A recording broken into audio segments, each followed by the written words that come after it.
Bonjour à tous, bienvenue.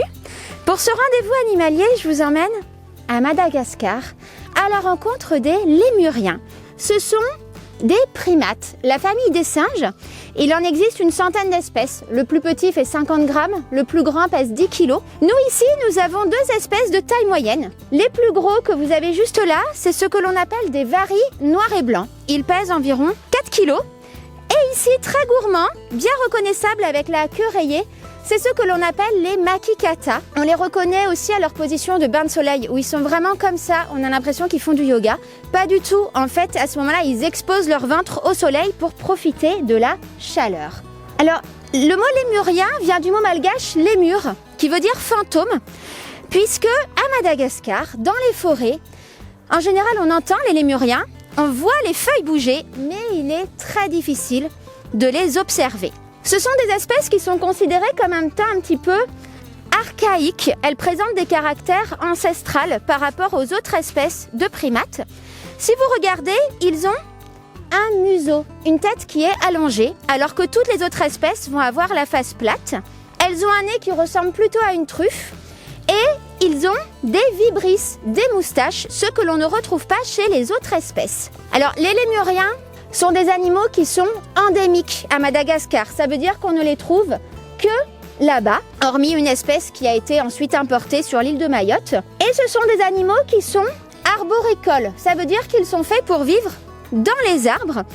Cela se reconnaît à leur pouce opposable, le pouce à l'opposé des autres doigts. Ils vont avoir cela aux pattes avant, mais aussi aux pattes arrière. C'est très utile pour se tenir sur les branches, les lianes, mais aussi attraper de la nourriture, ce genre de choses. Et vous pouvez remarquer aussi qu'ils ont une très longue queue. Alors ils ne vont pas l'utiliser pour se suspendre dans les arbres, mais elle leur permet vraiment de garder l'équilibre et c'est très efficace comme outil. Aujourd'hui, pour le goûter, je leur donne des petits morceaux de banane. Ce sont des animaux qui sont dits frugivores. Ils se nourrissent de fruits. Donc nous, c'est ici ce que l'on va leur donner. Vous voyez qu'ils sont très gourmands. Nos varis noirs et blancs vivent en couple, un mâle, une femelle, et ils auront un ou deux petits qui vont être faits dans un nid, aménagé dans les arbres. Si jamais il y a besoin de transporter les petits, la maman va les prendre dans sa bouche.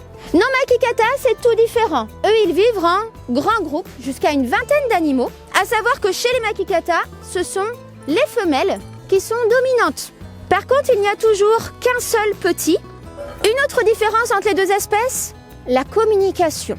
Cette communication va servir notamment pour marquer le territoire, leur espace de forêt qui leur appartient. Les varis noirs et blancs ont tout misé sur les cris. Des cris très puissants, vraiment impressionnants, qui résonnent dans toute la forêt. Et peut-être que vous avez eu la chance de les entendre lors de votre visite au zoo. Nos makikata, par contre, ils ne sont pas très doués pour les cris. Du très basique et qui ne s'entend pas très loin. Ils vont compenser avec les odeurs. Pour cela, ils ont des glandes à l'intérieur du poignet, une petite tache noire. Ça produit une substance, un produit qui a une odeur très forte. Et imaginez que quand ils rencontrent une bande rivale, eh bien, ils vont faire une bataille d'odeurs. Comment font-ils? Ils vont s'asseoir sur leur longue queue, bien la frotter avec leur poignet pour bien l'imprégner de leur odeur.